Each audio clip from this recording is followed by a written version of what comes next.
సిద్దిపేట జిల్లా హుస్నాబాద్లో బీఆర్ఎస్ నిరసన తెలిపింది. ఎమ్మెల్యే జగదీష్ రెడ్డిని అసెంబ్లీ నుంచి సస్పెండ్ చేయడంపై రాస్తారోకో చేపట్టారు. సీఎం ఫ్లెక్సీ దహనం చేసి ఆందోళన వ్యక్తం చేశారు. ప్రజా సమస్యలపై గొంతెత్తి మాట్లాడుతున్న ఎమ్మెల్యేని కుట్రపూరితంగా సస్పెండ్ చేశారని బీఆర్ఎస్ నేతలు ఆరోపించారు. ప్రజలు అన్నింటినీ గమనిస్తున్నారని ఈ సందర్భంగా తెలిపారు.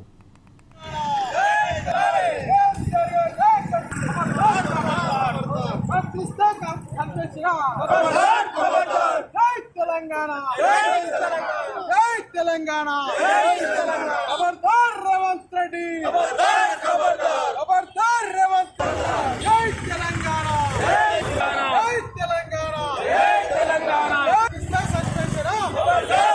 కాంగ్రెస్ వారు జగదీష్ రెడ్డి పై కుట్రలు పన్ని వారిని ఏ విధంగా కూడా శాసనసభ నుండి సస్పెండ్ చేయాలని కుట్రలతో వారిని సస్పెండ్ చేయడం జరిగింది.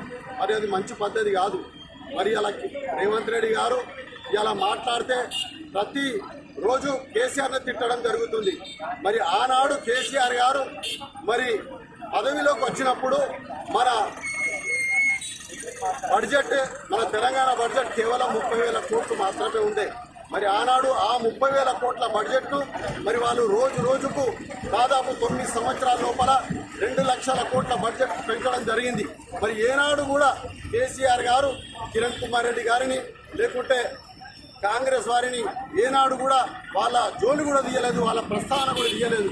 మరి అలాంటి లో బడ్జెట్ను 2 లక్షల కోట్ల బడ్జెట్ పెంచిన ఘనత కేసీఆర్ గారి ఏదైనా ఉంటే ప్రభుత్వం ఏర్పాటు చేసిన తర్వాత ఆర్థిక వ్యవస్థను పెంచాలే తప్ప తెలంగాణ రాష్ట్ర తలసరి ఆదాయం నంబర్ 1 పొజిషన్లో ఉంటే చెప్పడం జరిగింది. అలాంటి తలసరి ఆదాయాన్ని 5వ స్థానానికి 6వ స్థానానికి పడగొట్టిన ఘనత మన రేవంత్ రెడ్డి గారిని. మరి 420 హామీలు ఇవ్వడం జరిగింది. మరి 420 హామీల గురించి మరి జగదీష్ రెడ్డి గారు మాట్లాడడం జరిగింది.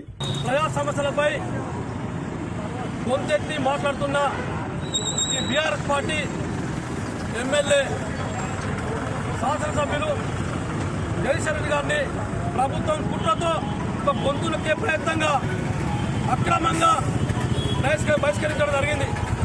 అనని మాటలు అన్నట్టుగా వక్రించి కేవలం అతన్ని జగదీష్ రెడ్డి గారిని అసెంబ్లీలో ఉండొద్దని చెప్పేసి కుట్రతోనే బహిష్కరించడం ప్రకటించడం జరిగింది. ఈ ప్రభుత్వం చేత కానీ ప్రభుత్వం వల్లనే ప్రజా సమస్యలు మాట్లాడకుండా చేయడం కోసమే ఈ అక్రమంగా బహిష్కరించడం జరిగింది. ముఖ్యమంత్రి గారి ఆదేశాల మేరకే బహిష్కరణ గురైనట్టు స్పష్టంగా కనబడుతుంది. మొన్ననే ప్రెస్ మీట్ అదేవిధంగా కాంగ్రెస్ పార్టీ ఎమ్మెల్యేల మీటింగ్ లో చెప్పడం జరిగింది, నేను ఒక్కనే మాట్లాడాలా, ఎందుకు మాట్లాడతలేరు, వాళ్ళు ఎందుకు ఎదుర్కొంటారని చెప్పేసి చెప్పినప్పుడే అర్థమైంది. తెల్లారి మరుసటి రోజునే అక్రమంగా బహిష్కరణ జరిగింది. ఈ ప్రభుత్వం చేతనైతే ప్రజా పరిపాలన చెప్పుకుంటా